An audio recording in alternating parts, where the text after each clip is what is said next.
আসসালামু আলাইকুম, সবাই কেমন আছেন? আশা করি সবাই ভালো আছেন।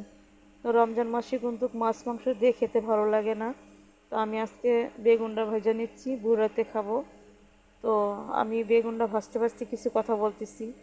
আপনার ডিম ভাজার ভিডিও পরেও তো যায়, অনেক কিছু ভিডিও পরেও তো যায়, অনেকে বলে যে ডিম ভাজার ভিডিও নাকি পরেও তো যায়। তো আমি আজকে বেগুনটা ভাজতেছি আর বলতেছি যে কি আমার এই ভিডিওটা পরেও যায় কিনা। যদি ভিডিওটা অবশ্যই ভালো লাগে অবশ্যই লাইক ছাড়া কিন্তু যাবেন না। তো আমি এই বেগুনটা ভাজা আমি আজকে একটু পেঁয়াজ কুচি আর একটা ঝাল কুচি দেবো, যেহেতু বেগুনটা খালি খালি মজা লাগবে না। তো আমি কিন্তু অলরেডি পেঁয়াজ আর কাঁচা জাল এভাবে ফেলে দিয়ে আমি লাল করে নিয়েছি।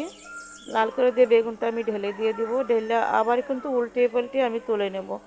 তো আমার ভিডিওটা যদি ভালো লেগে থাকে অবশ্যই কিন্তু আমার ভিডিওতে একটা লাইক দিয়ে যাবেন। আমার দেখি আমার এই ভিডিওটা আল্লাহর রহমতে কোথায় যেয়ে দাঁড়ায়।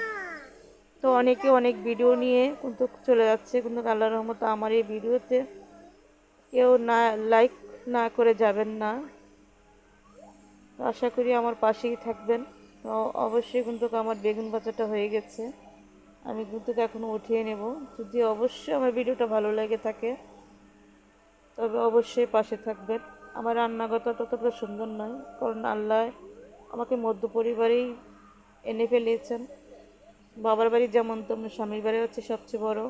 যেমনই হোক স্বামীর বাড়ি। আমার রান্নাঘরটা কিন্তু সেরকম না, আমি তাই রান্নাঘরটা আপনাকে পুরোটা ভিডিও আমি দেখাতে পারতেছি না। তো আমার বেগুন ভাজা যদি ভালো লাগে থেকে অবশ্যই আমাকে বলবেন।